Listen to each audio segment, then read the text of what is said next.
Welcome to the second session reading of Who versus What When the Soul Takes a Stand. This excerpt comes from chapter 4 and it's called Identity's Opening Statement. The case of identity. Who do you think you are? The courtroom hums with a quiet tension.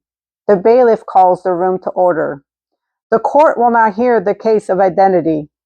From the gallery, a figure rises, radiant yet familiar, neither young nor old, male nor female, but distinctively presented in an extraordinary encompassing human form. The air seems to shift around them, heavy with memory, filled with revelation. Identity steps into the center of the courtroom and begins to speak. I have walked with you from your first breath, Identity says, its voice layered with time, soft as remembrance, firm as truth. I was present before you ever spoke your first word. I have been shaped by your laughter and scarred by your pain. I have borne the weight of the words spoken over you, some blessing, some curses. I know the names you've accepted and the ones you've rejected. I know the ache and joy of what you have believed. Identity begins to pace slowly, its gaze sweeping across the courtroom. I am the sum of many parts, a sense of self, the inner knowing that whispers, I exist, a blend of traits and temperament, the way you think, feel, and respond to the world, the imprint of your beliefs and values, the compass by which you navigate life, the record of your memories and experiences, what you've endured, what you've overcome, what you've buried, the reflection of your relationships and roles, the families, friendships, cultures, and communities that have named you, claimed you, or disowned you, the continuity that links your past, present, and future self, that thread that says, this is still me, even as you change.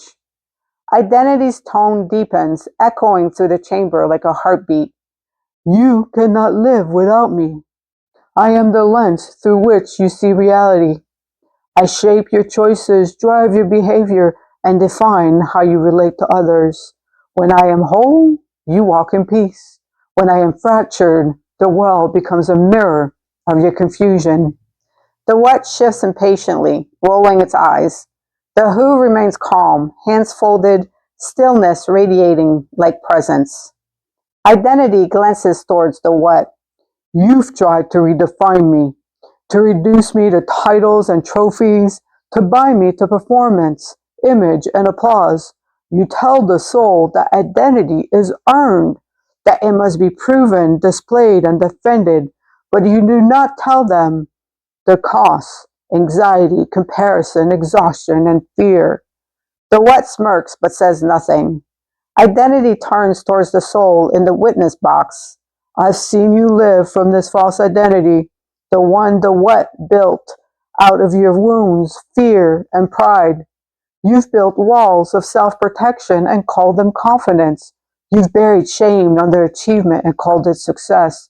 You've mistaken survival for strength, but none of it has brought you peace or joy. The courtroom is silent. Identity steps closer, its tone softening. The truth is this. I am the foundation upon which every other part of you stands. Motive, decision orientation, and relational lens all flow from me. When I am corrupted, they are confused. When I am healed and aligned, they are whole. The light shifts slightly toward the who. In the world of the who, I am restored. I am not based on performance, but on the living word. I am not fragile because I am built on truth. When I am rooted in Christ, I am no longer fragmented by fear or inflated by pride. I become steady, healed, whole, and holy. Identity looks back toward the soul. Until you know who you will always live at the mercy of what you do. Every ambition will demand proof, and every failure will feel like death. But when you know whose you are, your doing becomes an expression of being, not a bid for belonging.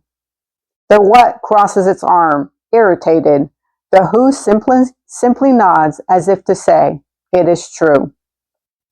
Okay, so in the remainder of the chapter, we hear the testimony of the performer's identity, the trier's identity, the balancer's identity, and then the submitted identity. The identity addresses the jury, the living word speaks, and then the soul is called to the bailiff's call to reflection.